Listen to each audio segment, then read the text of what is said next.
Swayam Prabha. Digital India. Educated India.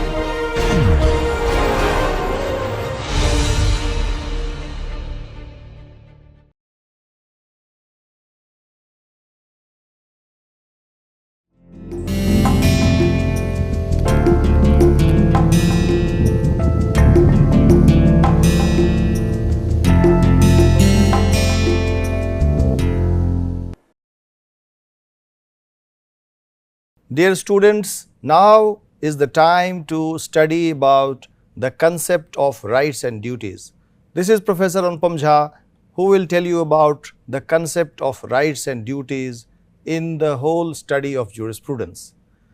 In this lecture, we will have overview of some of the basic things about the concept of rights and duties. We will understand the definition of rights, the theories of rights, elements and types of rights. We will further move on to see the meaning of the term duties, the sources of duties and its classification. Then we will see what is the relationship between rights and duties. Further, we will see that how to balance rights and duties. Thereafter, we will also see Hoffeldian analysis of rights and duties. Thereafter, we will see the contemporary issues and then we will conclude. Let us introduce ourselves in the ocean of the legal rights and duties. What is the meaning of the term rights and duties? Let us see what is the meaning of the term rights. How can you define the term rights? Normally, you might be using this word, but have you ever thought that you must also understand the legal meaning of this word? Now you study law, you must also know the legal meaning of the term right. How it can be defined? It says that when a person is entitled to do something and claim something, then that is called right. If an individual is entitled to claim something like claim the freedom, liberty, protection, then that is called right. If someone has no claim over a particular thing, then a person cannot have the rights. Right to life, therefore, is an example, means that everyone has a claim over life and someone who violates that right will be drawn or dragged in the court. Right to free speech, these are some of the examples of the term right. And then we will move on to the term duties. What is the meaning of this word? Now, duties mean obligations which individuals have towards each other and also towards the state. This is the meaning of the term duties. Obligation, it talks about the obligation. It means obligation which an individual has towards each other and also towards the state. What can be the examples? The examples can be duty to respect the right of others, duty to pay taxes, duty to obey the law. These are some of the examples of duties, but the essence of duty is that there is an obligation. How will you incorporate the whole rights and duties concept in the universe of jurisprudence? Because if you do not understand the concept of rights and duties, then you won't be able to analyze the fairness and effectiveness of legal systems. If you know about the rights and duties, you can identify and address gaps or inconsistencies in legal frameworks. If you understand the meaning of the word rights and duties, it will promote the development of just and ethical laws. And finally, if you know it, if you know about rights and duties, it will uphold the rule of law and protect the rights of individuals. Let us further move on and let us try to understand the meaning of rights in a deeper way. What is the general meaning of the word right? We have seen that an action which is permitted by law.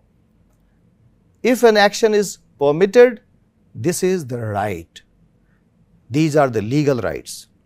Or if an action is recognized or protected by the state, then that is also the example of legal right. So, permission. Who has permitted to do something? Law has permitted. Who has recognized the particular right? The state has recognized the particular right. And if a state protects the right, then that is called the legal rights. Let us also try to understand the different definitions of rights given by some of the jurists. For example, you have heard about John Austin, who belonged to the positivist school of law. He defined right that when a person has right, it means that another is bound by law to do or to forbear towards them. In other words, a right will exist only when someone else has a legal obligation to either do something or to refrain from doing something in a certain way towards the other person. So, when these things are present, then only according to Austin there is a right which is recognized by law. Let us further take the example of another jurist, Salmond. You might have heard about Salmond. He was a famous jurist. And how did he define right? He said, a right is an interest. You have already understood the sociological school of law. You remember the word interest, which was propounded by Professor Roscoe Pound? What he said, that interest is very important, it must be recognized. Now, taking the clue from there, Salmond defines rights in those terms. He says that right is an interest which is recognized and protected by a rule of right. Now, this is an interest in respect for which there is a duty, and its disregard will become a wrong. So, there is a little bit change in the definition. Salmond tries to understand the word right in terms of interest which is recognized, which is protected by a rule which is framed by the state or the competent authority. Now, you have seen that these two people, they understand the importance of rights, but there are also other philosophers who have said that no, there is no existence of any rights, and they belong to historical school like Dugwit and Kelson, who belong to the pure school of law. Both of them, they said that there is no term which is called right. They were saying there are duties. Let us also take another example of a famous jurist, Gray, who said that a legitimate right is that power which the man has to make an individual or people to do something or to limit from doing a specific demonstration or specific act, so particularly as far as the power emerges from society. He says that right is not simply the interest, it is the way to appreciate the interest which you got. So, this is little bit longer definition. You just try to understand that the focus of Gray was upon the power of the man to do something. Now, if that power is recognized by the state, if that power to act in a particular way is recognized by the state, that is called legal right. So, I hope that you have understood the meaning of the word rights. Now, we will see the theories of rights. There are some theories of rights also. As a student of jurisprudence, we must also try to understand the different theories. There are three main theories. One is called will theory, another is called interest theory, another is called protection theory. Now, these theories are having different dimensions. Let us try to understand the first theory, which is called the will theory. This will theory is based upon individual will. Every person has his or her own understanding, own will. So, that is the kind of thing which was supported by philosophers like Kant, like Hegel, Hume, and they say that the purpose of law is to grant the individual the means of self-expression or self-assertion. That is how, you see, this is how the purpose, what is the purpose of law? The purpose of law is to grant the individual how they can express themselves and how they can assert themselves. So, assertion of the will by an individual, that is the main focus of the will theory. Another is interest theory. Who had developed such theory?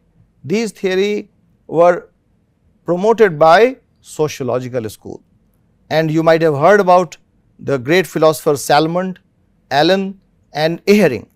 According to them, legal rights are interests protected by law. So, interest, it is an interest which is protected by law, and therefore, it is called interest theory. They emphasized that the interests of the people, not the will of one individual. Interest of the people meant that common will, the common will of the society, the common will of the group, that has to be protected by the state. The main goal was to protect people's interests and to avoid conflict between personal interests. So, this is another theory which is called interest theory. We will also try to understand another theory which is called protection theory, in which the proponents of this theory say that the state grants all rights in the form of laws and regulations. So, rights are permitted by government agencies. Therefore, the most significant feature of the legal right is its recognition by the legal system and its judicial enforceability. So, it means that unless and until the state will not protect the rights, unless the judiciary will not be able to enforce the rights, there is no point in saying that a person enjoys the rights. So, this is called protection theory. Unless the protection is not available for the rights, there will be no rights available.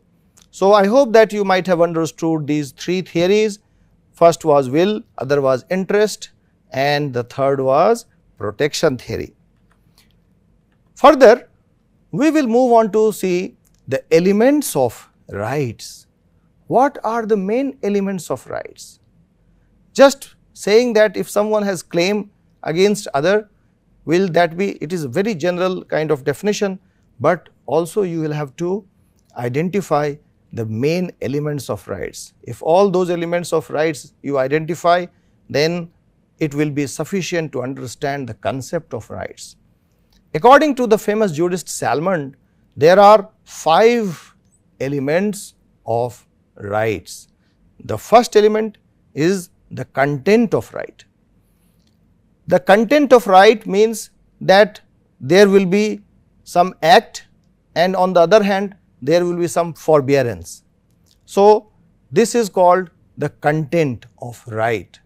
So, if you have this thing, if you possess that you have the power to do something, then that is called right.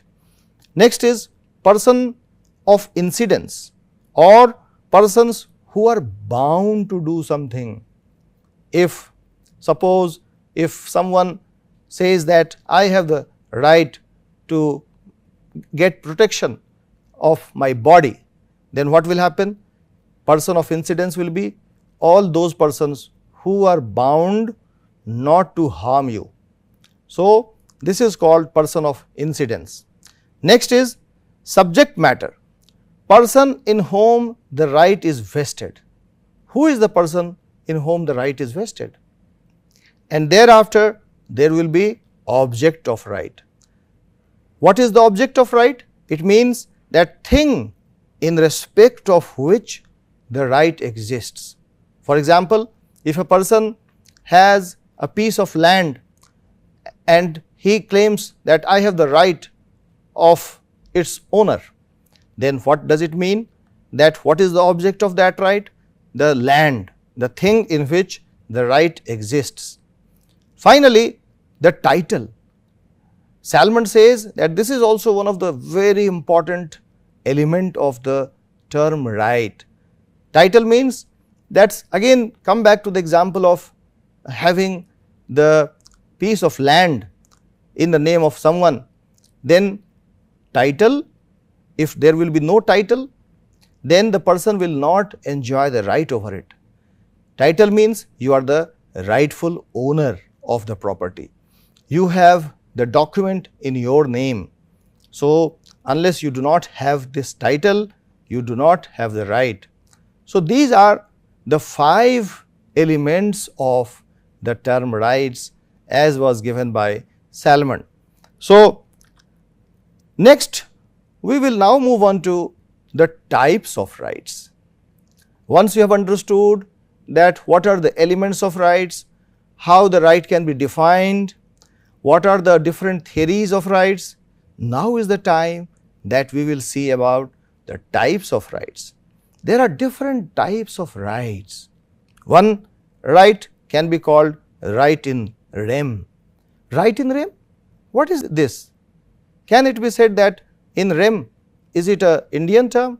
No, this is again a term which is present in the Latin books.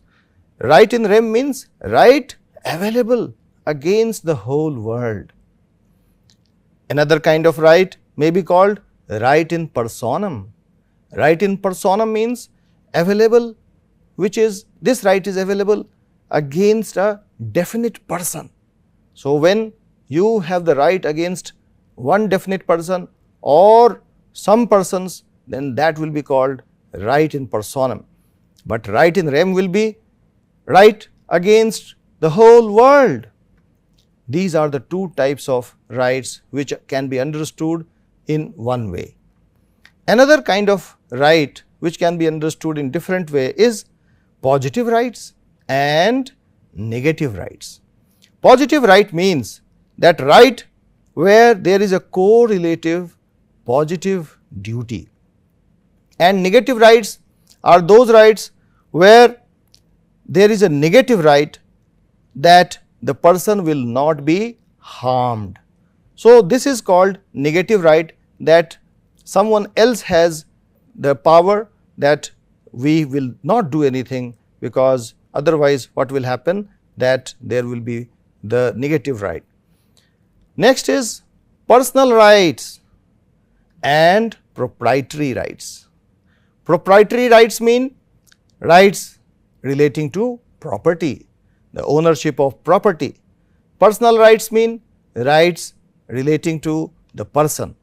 So, these are also different ways to identify and classify the rights, personal rights, proprietary rights. Then there are also other types of rights, perfect rights and imperfect rights. What is the meaning of imperfect right? Imperfect right means those rights which are recognized by law, but are not enforceable. whereas perfect rights are those rights which are not only recognized by law, but also enforceable by law. Like you have the right not to be harmed, this is a perfect right, but imperfect right will be that you have the right that you can go to the court for dispute resolution, but when you are late, then this kind of claim, you had the claim, but that was barred by time. So, then once you are barred by time, this will be called, this will be the example of imperfect right. Then next is right in re aliena and right in re propria. Re propria means right in one's own thing, and rights in re aliena means rights in others' things. So, aliena means other people, propria means one's own things. So, in that way also we can understand the different types of rights. Then there is legal right and there is equitable rights. However, in India we have no such distinction. This distinction had started in England when there was equitable courts also and there were normal courts. So, equity courts, they function differently, but there also now the High Court of England has a different division that looks after this equity jurisdiction. But in our country both kind of rights, because equity, unless it is not incorporated in a statute, the court will not go beyond the statute, and whatever equity rules are incorporated in the statute, those will be called the equitable right. Then there is also public right and private right. If the public has the right over something, that will be called public right, right like right to air. Private right will be that a person has the right, it is individual right, and like individuals right not to be defamed, this is a personal right, private right. Then vested right and contingent right. Contingent right means that if your right is dependent upon the happening of someone else's conduct, that will be contingent right. Vested right means that if right has been vested when the person is there, that is the example of vested right. So, we have different types of rights. I hope that you will have interest in understanding about the different types of rights. Let us move on further, and now we should try to understand the meaning of legal duty and what are the examples. The legal duty is a kind of specific obligation which is imposed by law and which requires a person or entity to act or refrain from acting in a particular way. Now, these are the things that you must always keep in mind. It is an obligation which is imposed by law. You are bound to do it, then it becomes duty. And when someone has to do something or someone has to refrain from doing something, then also this is called duty. This may be enforceable by the courts. Legal duty may be enforceable by the court. Unlike moral duty, legal duties carry the weight of the law. If someone breaches a legal duty, they can face legal consequences, which may be fine and which may be penalty and which may even go up to imprisonment. And here the courts play a crucial role in enforcing the legal duties. The courts determine that if a duty is breached, then they can impose appropriate remedies. You will wonder, what are the examples of such legal duties? Like obeying the traffic laws, paying the taxes, complying with the court orders. Do you not think that these are the duties, legal duties? Refraining from harming others, like assault and battery, you might have read in the law of torts. Then respecting the property rights of others, you do not have to trespass in the property of others.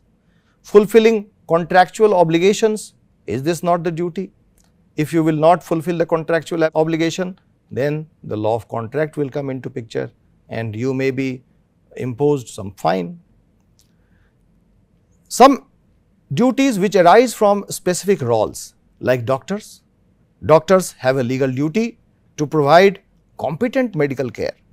Employers have the duty to provide safe working conditions and also to pay wages or to pay salaries. So, you must have seen that these are some of the examples of legal duties, and earlier we had also tried to understand the meaning of legal duty. What is the significance of legal duties? Significance is also very, very important, because if there will be no legal duty, it will be dangerous to the foundation of a legal system. Legal duties define the boundaries of acceptable behavior and ensures a predictable legal environment. And significance of legal duty is also in the fact that only then rights are protected. Many legal duties correspond to individual rights. When there is a duty not to harm others, then unless you will not observe the duty, another person's right will be harmed. Then significance lies in the fact that it promotes social order. If there needs to be a stable social order and a society where there will be right or good social order, then what will happen? What is the need? What is the need is to have legal duty in it. Persons must observe their duties, and this is the basis. Duties are the basis of legal claims. If someone will breach a legal duty and someone will cause harm, the injured party can file a lawsuit to seek compensation. Therefore, the importance, the significance of legal duties, that is very important, very high. Now, we will move on to see sources of legal duties. What are the sources of legal duties? Then there are three sources. Normally, we understand that the legal duties are there in the laws and in the constitution, but there is also the third source of legal duties. The third source is common law. Common law, you might know what is the common law. Common law means that those laws which have been enforced by the courts in our country and it does not violate the constitutional provisions, or it does not violate any statute made by the competent legislature of our country. So, the common law, these are the three sources of legal duties. Statutes are laws passed by legislature, and those statutes create legal duties for citizens. For example, traffic laws create a duty to obey the speed limits. Constitution, the constitution also establish legal duties like duty to respect the right of others. You all have the example of fundamental duties in our constitution, but all the fundamental duties have not been given the status of legal duty, and therefore, many of them are not enforceable by the courts. But there may be a time when those legal duties which are enshrined in our constitution in the fundamental duty chapter, all will be enforceable. I have already told you about the common law source, where principle which is laid down by the court or the decisions of the court, that can also impose legal duties, because you might have heard that how the Prime Minister is appointed. This is coming from the common law. How the cabinet system is working, this is coming from the common law principles. So, these are all the examples of the sources of legal duties. Further, we will move on to see how the duties can be classified. Now, duties can be classified in some ways, and we will try to understand some of these classifications. One is moral duty, other is legal duty. The example of moral duty may be always speak the truth. Now, this is the moral duty, but legal duty, whether speaking the truth is the legal duty, it is not. But when you go to the court and then you speak something, then that is on oath. So, there you have to speak the truth. So, that will become the legal duty. Positive duty, it means some act on the part of the person on whom it is imposed. So, action is needed. Duty, positive duty means a duty where some act has to be performed, and negative duty means forbearance on the part of the person on whom it is imposed. You do not have to do something, you do not have to act in this way, even when you want to act. This is called forbearance. So, forbearing on the part of the person on whom it is imposed is called negative duty. If a person owes money to another, the former is under a duty to pay the money to the latter. Pay to the latter means that a person who is a debtor. So, this is the positive duty. Then another understanding is about primary duty, duty which exists per se, and that duty is independent of any other duty, like the duty not to cause injury, that is the primary duty. And secondary duty means duty where the purpose is only to enforce some other duty. If a person causes injury to another, the former is under a duty to pay damages. So, it is dependent upon one other thing, and that is called secondary duty. Then there is a fundamental duty and there is a legal duty.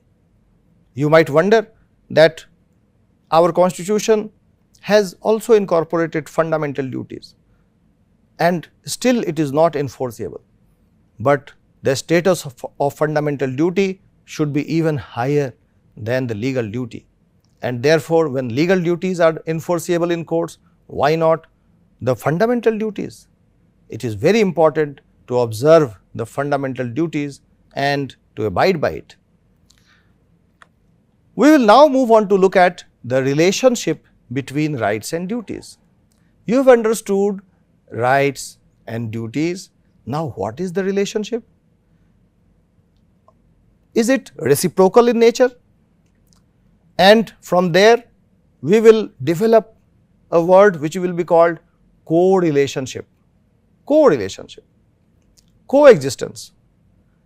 So, reciprocity, right and duty have reciprocal relationship, and therefore, every legal right a person has, then it means that there exists a corresponding legal duty on someone else, or sometimes even a society as a whole. This reciprocal nature is crucial for a fair and just legal system. What are the examples of reciprocity? For example, take the example of right to life. When there is a right to life, it corresponds to the duty of others not to harm or kill. Take the example of right to property, then it corresponds to the duty of others to respect ownership rights and not steal. Then take the example of right to freedom of speech, that corresponds to the duty of others to tolerate differing viewpoints and not to silence others. From there, once you have understood the reciprocal relationship, from there the term co-relationship, co-relative rights and duties, from there this word emerges, and then we say that concept of correlative rights and duties. every legal right a person possesses, then that corresponds to a legal duty on someone else. You cannot have one without the other. For example, right to life, there is a right, but where is the duty? Duty not to kill. So, right and duty, these are correlative terms. Right to property, right, duty not to steal the property of others, that is the duty. Right to free speech is the right, but duty to tolerate differing viewpoints, that is the duty. So, what we have seen that from reciprocity the term co-relationship that emerges, and we have to understand these concepts, these words, co-relationship between rights and duties, reciprocal nature of relationship between rights and duties.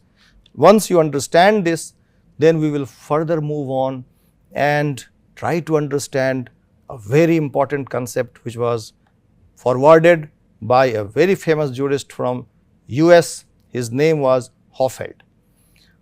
Hoffeld was a person who wrote an article, and that article was very long. You cannot read the whole article in even one day or even maybe 7 days, because he wrote that article, one article, and then he wrote 2 more articles. But the essence of those articles, and those articles were published in Harvard Law Review, and you see that it is very famous journal of law, and there he had written, you know what he wrote, the title was Fundamental Legal Conceptions as Applied in the Judicial Reasoning. These are the fundamental legal concepts, but there was a lot of confusion. What does the term right mean? Can it only mean that there is a correlationship between right and duty? So, whenever there is a moment that you think that there is a right, then there will be a duty on the other person. Only these are the 2 words which you need to be understood, or we should also try to understand some more words which are used in relation to rights, but they are not given exact meaning. So, Hoffeld developed a foundational concept, and that is known as jural correlatives, which focuses upon the relationship between different legal concepts, particularly rights and duties. What was the core idea? The core idea of Hoffeld was that legal relationships can be understood through a series of interrelated concepts. At the center will be rights and duties, but thereafter he says that we will further develop some more jural correlative, and then we will understand about those terms. He says, take the example of another word, privilege. If you say that I have the privilege to teach someone, to teach the students, can I say that this is my right to teach students? Are these 2 words same? Similarly, suppose if someone will say that the president has the power to appoint the prime minister, does it mean that the president has the right to appoint the prime minister? Likewise, if diplomats, or you might have heard that the president enjoys immunity from legal proceedings. Now, can diplomats say that diplomats have the right not to be sued? Now, these are some of the things, these are some of the words which are used to understand the word right, but Hoffeld said no, these are 4 different words, but they are very close to each other. They look similar, but the exact meaning of these 4 words are different. And when he said right, privilege, power, immunity, and side by side he also gave 4 other words, and those words will be correlative of the earlier 4 words. So, when we talk of right, he says that the correlative of right will be duty. When he said, he used that word privilege, then there will be correlative which will be called no right. So, there is a privilege. If there is a privilege, I have the privilege to teach you, then other party means the students will have no right. So, these are the two things that you must understand. Correlative of privilege will be having no rights on the other parties. Then power. Power, the correlative of power is liability. I gave you the example that President has the power to appoint the Prime Minister. Now, this is the alteration of the situation in which that person was. Earlier that person may not have been the Prime Minister, but there is a change in the status of that person when President exercised the power to appoint the Prime Minister. Then what happened, that there is a change in the whole status, whole importance of that person, and the correlative will be liability. Liability is not a burden in the Hoffieldian sense. What he said, that there will be liability when someone exercises power, then you have to abide by it, you are liable to do it, this is the liability. So, when power is exercised, what will be the correlative?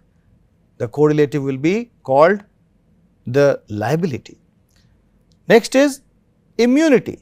I gave you the example of diplomats enjoying immunity from legal proceedings.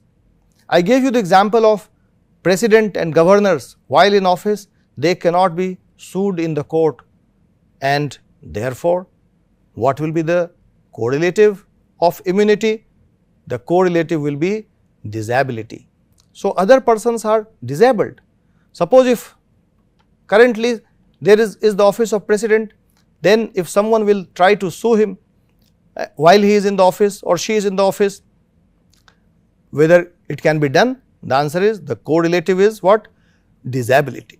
You are disabled not to sue, you are having nothing, you cannot go to the court. So, this is called disability. Now, these are the 4 plus 4. So, 4 terms: right, privilege, power, immunity. I, P, R. You can remember also immunity, I stands for immunity, P stands for power and privilege, and R stands for right. IPR. If you remember these 3 words, because you all know IPR, so then you can remember the 4 words which are used in relation to the word rights. So, rights, power, privilege and immunity, but you have to understand it when you make it in a tabular shape, and then you can understand what is the correlative of right. So, you can look at this slide, and in the box you will find that there are 2 types of arrows. One is a horizontal arrow and other is a slant arrow. So, the horizontal arrow signifies that the other side of the horizontal arrow is correlative, and the slant arrow denotes that there will be jural opposites. So, the opposite of right will be no right. The opposite of privilege will be duty. This is how Hoffield wanted to make us understand, and that was a great analysis. Likewise, the jural opposite of power will be disability, and the jural opposite of immunity will be liability. So, Hoffield moved a great length in trying to make us understand that there are certain concepts which are very closely associated with the words rights and duties, but those are not called, or they should not be used as such. When there is a power, you should say power. When there is a immunity, you should use the word immunity. So, when you understand the concept of rights and duties, you will also have to understand the concept of power, privilege, immunity, no power, duty, liability and disability. if you have understood this Hoffieldian jural correlatives and jural opposites, then your concept of rights and duties, that will become very strong. Now will be the time that we will try to understand that when there are rights and duties, whether both these rights and duties have separate existence, and whether there is a need to balance. If suppose if rights are going in one direction, duties are going in another direction, then how can we balance? Because a just legal system exists only when there is a balance between the rights and duties of the individuals. No right is absolute, and therefore exercising a right should not come at the expense of another person's rights or well-being. Therefore, balancing is required. What is the importance of balancing? The importance of balancing is to protect individuals' rights also, at the same time maintaining social order, and sometimes there is a need of change. So, need of change is also important. You remember that there was a fundamental right to property, but then this fundamental right to property, that has been abolished in our constitution.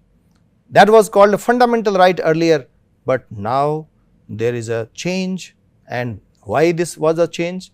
Because that right had to be balanced with the directive principles of the state policy, and in the directive principles of state policy, there was a need to have equitable and just society.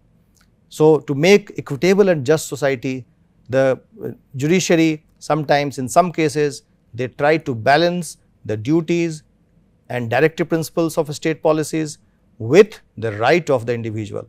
So, balancing is very important.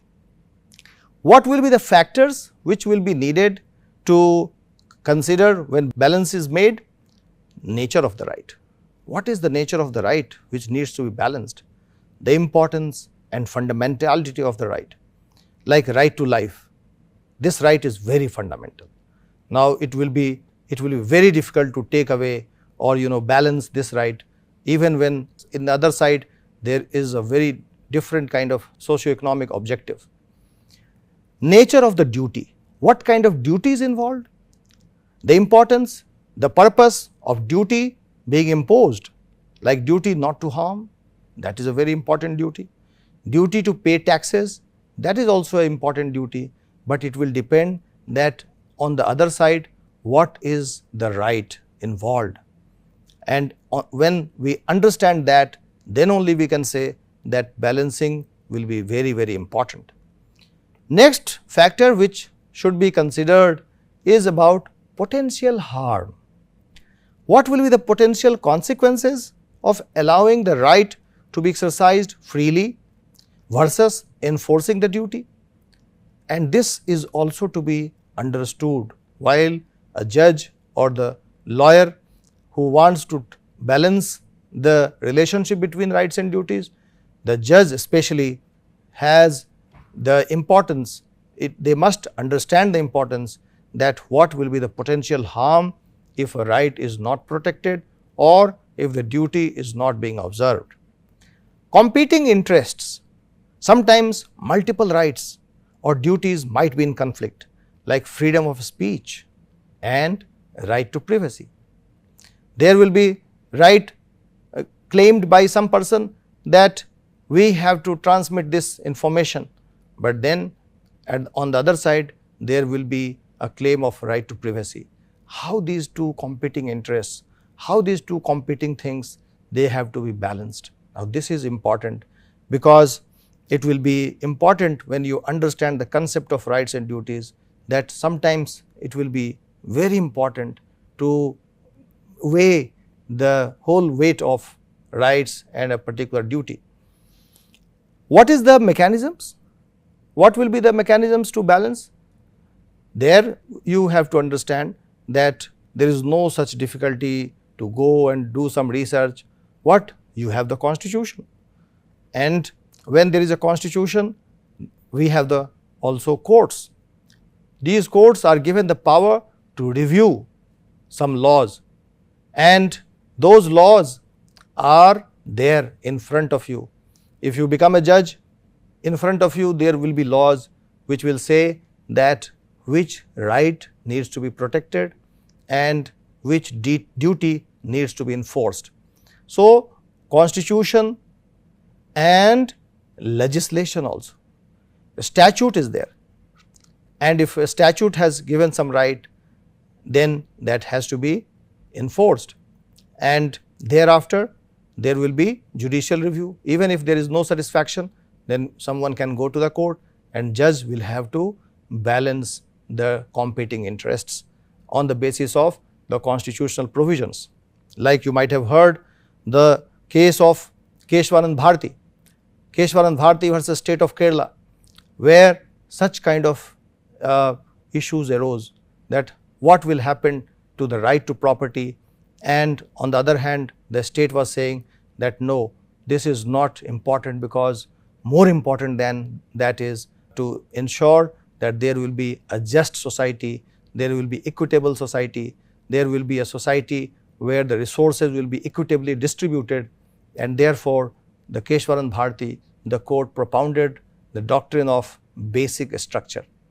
So, there the court tried to balance the right, earlier the fundamental right to hold property, to have property, and then there was another objective, constitutional objective, and the duty of the state was to protect the society in a way and to promote that society where there will be equitable distribution of property. So, this is how the courts balance. When the matter will go to the court will have to balance the competing rights and duties.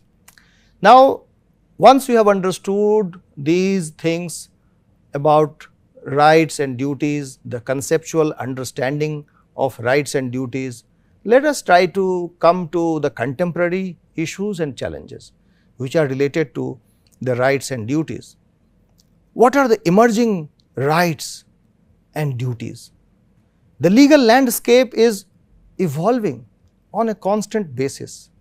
New technologies are coming, new social norms are being created, there are global realities, and all these factors prompt the emergence of novel legal rights and duties. For example, look at the arrival of new technologies. The digital age is there, and in the digital age, when you use WhatsApp, Facebook and Twitter, and there are so many other applications which you might be using on internet, then what will happen to the right of privacy? So, now the debate is going on that the right of privacy, whether that is a fundamental right or not, and the courts have come to this conclusion that right to privacy is also the fundamental right. But then still there are new technologies which sometimes penetrate into the privacy of individual. Now, in that case it will be always evolving jurisprudence on this aspect. Someone will say that right to be forgotten. When you use the Facebook, you also want that whenever I want to go away from the Facebook, then I should be forgotten from the Facebook. But in the digital age, it becomes very difficult that once you do something in an electronic way, it will be difficult to erase it, unless because the servers, the main systems has to be there, because there the data will have to be removed. So, it will be difficult. These are the new challenges. Artificial intelligence has come. Once you click something on internet, artificial intelligence will always prompt to do something for you, and you will be directed to click some website, etc., and there maybe that your privacy will be infringed. Now, these are some of the emerging challenges to the age old concept of rights and duties.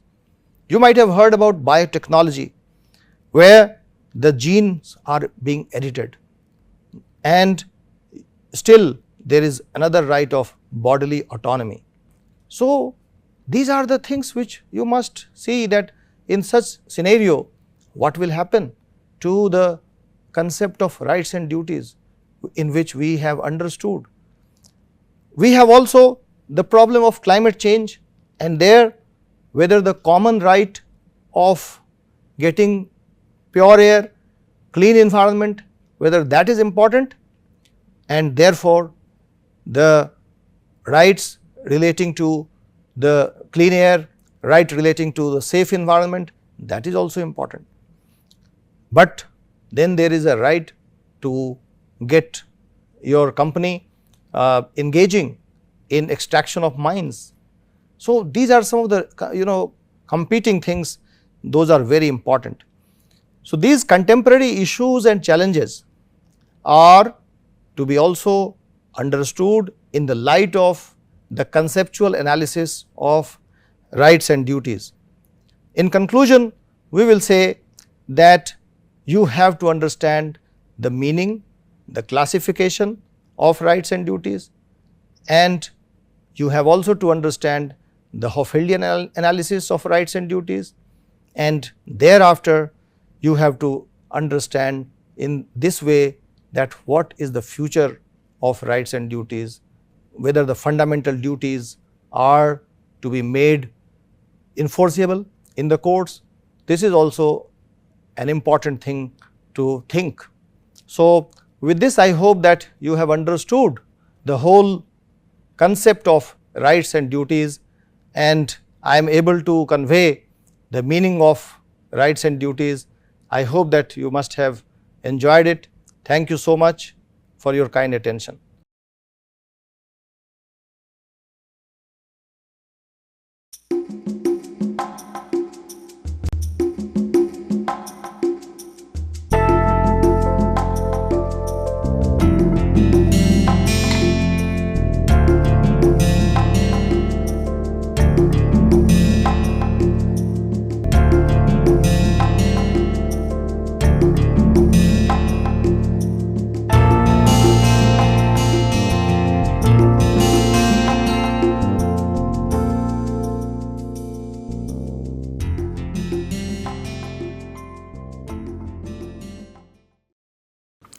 Hello and welcome to this piece of literary snippet.